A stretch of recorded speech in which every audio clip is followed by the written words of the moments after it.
A long time ago, within the Golden Kingdom of Egypt, Osiris ruled as a divine pharaoh, cherished by divine beings and mortals. His run of the show was an age of thriving inequity. Other than him was Isis, his spouse, venerated for her intelligence and enchanted capacities. Their adoration was profound, and together they encapsulated harmony and adjusted, but within the shadows prowled Set, the brother of Osiris, expended by envy's desire for control. His heart harbored a dim resentment fueled by each day Osiris sat in the position of royalty. Set's desire knew no bounds, and before long he brought forth an ace arranged to wrest the position of authority. Seth organized an extravagant dinner, welcoming Osiris and other divine beings amid the devour, and he revealed the radiant sarcophagus, guaranteed to donate it to whoever fits flawlessly interior. One by one, the divine beings attempted, but none fit.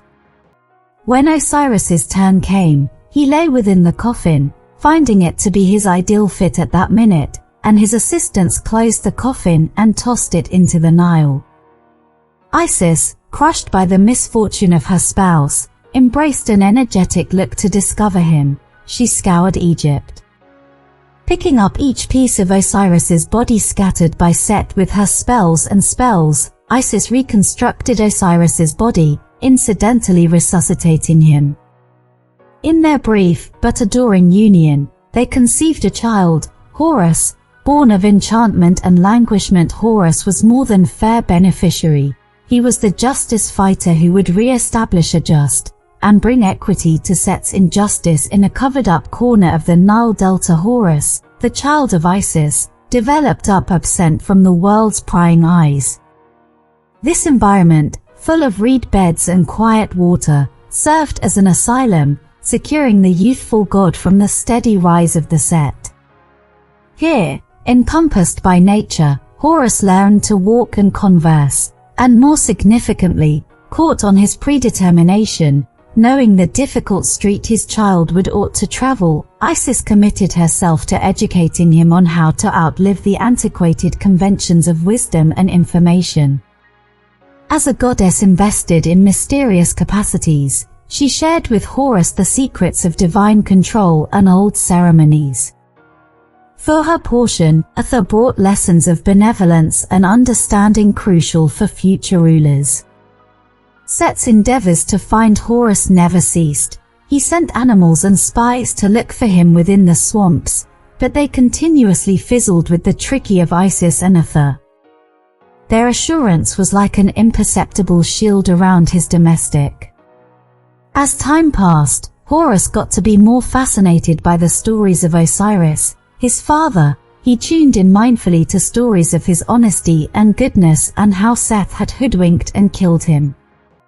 These stories settled in Horus a strong sense of equity and a longing to vindicate his father. In addition to the lessons of Isis and Atha, Horus was educated within the expressions of war. He aced the bow, bolt, stick, shield, and combat strategies. Each day, his quality and aptitude developed, as did his craving to stand up to and recapture the position of authority in Egypt, despite the threats. Horus's childhood was filled with moments of joy and learning. The lesser divine beings of the overwhelm got to be his companions, and through them, Horus learned to regard all the creatures of the Nile, understanding the esteem of each being within the common world. Youthful and striking, Horus developed not only as an imposing warrior but also as a figure of moral resistance against usurpation and oppression. His challenge was more than an individual feud. It was a campaign to re-establish his father's honor and equity in the kingdom. Each fight uncovered more of his character, his boldness, his mind, and his monstrous capacity for sympathy. Indeed, in war, Horus did seem not to endure the treachery that Seth had committed against his father Osiris and chose to stand up to him to recapture the position of authority in Egypt. Horus was youthful and courageous, but also rash and proud. Seth was ancient and clever but too unfeeling, and India's were both effective and had numerous adherents. Among the divine beings and men in this way started a war that endured 80 years and imperiled the adjustment of the world.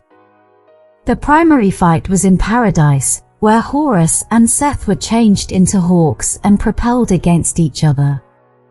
Horus had the advantage of speed and nimbleness, but Seth had the advantage of quality and involvement. The two divine beings assaulted each other with their nails, noses, quills, and blood. The sky was filled with screams and wind, and the sun and moon were hidden by fear. In conclusion, Horus succeeded in injuring Seth in the neck and making him fall to the ground. Horus felt triumphant and went down to bring the body of his adversary, but Seth had recuperated and set a trap for Horus. As Horus approached, Seth hopped on him and gouged out one of his eyes. Horus' left eye was the eye of the moon. Horus shouted in torment, slaughtered, and fled from Seth.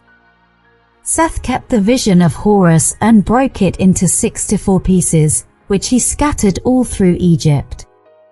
The momentary battle was on soil, where Horus and Seth were changed into hippopotamuses and dove into the Nile. Horus wanted his eye back, and Seth needed to slaughter Horus. The two divine beings bit and pushed each other, raising waves and foaming the waterway, which turned ruddy, and the angle and plants choked.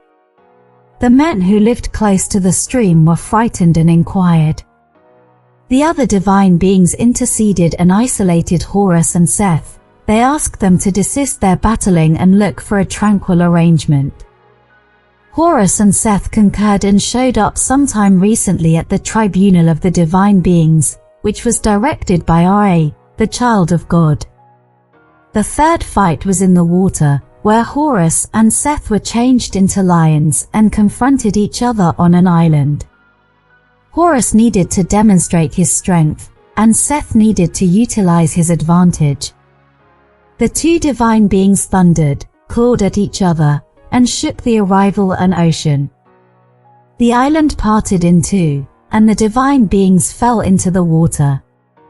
Seth changed into an ocean serpent and attempted to suffocate Horus there, but Horus changed himself into a bird of prey and swung a sword into the sky. From there, he tossed a metal skewer, which pierced Seth's body. Seth was ruddy in torment and sank into the profundities. Horus felt triumphant and returned to the court of the divine beings, but Seth had recuperated and he set a trap for Horus. When Horus arrives, Seth accuses him of utilizing unlawful enchantment and inquires the court to require his position of royalty absent. The court of the divine beings was reluctant and inquired Horus to display proof of his guiltlessness. The fourth fight was within the fire, where Horus and Seth were changed into dragons and encompassed by flames. Horus needed to demonstrate his immaculateness, and Seth wanted to expend his soul. The two divine beings spat fire at each other, bit each other's tails,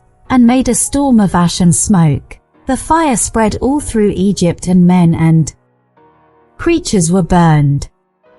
The divine beings were stunned and called for assistance from Osiris, the god of the dead. Osiris intervened and put out the fire.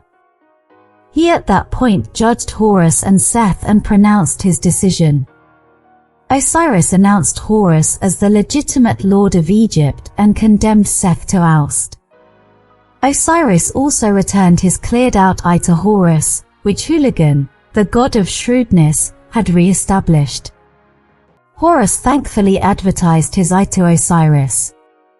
As a signal of regard and dedication, Osiris moved, returned the eye to Horus, and gave him his favor. Last depleted and without a clear champ, Horus and Set took their debate to the pantheon of the gods. Each god displayed his case in a corridor brilliant with light and grandness.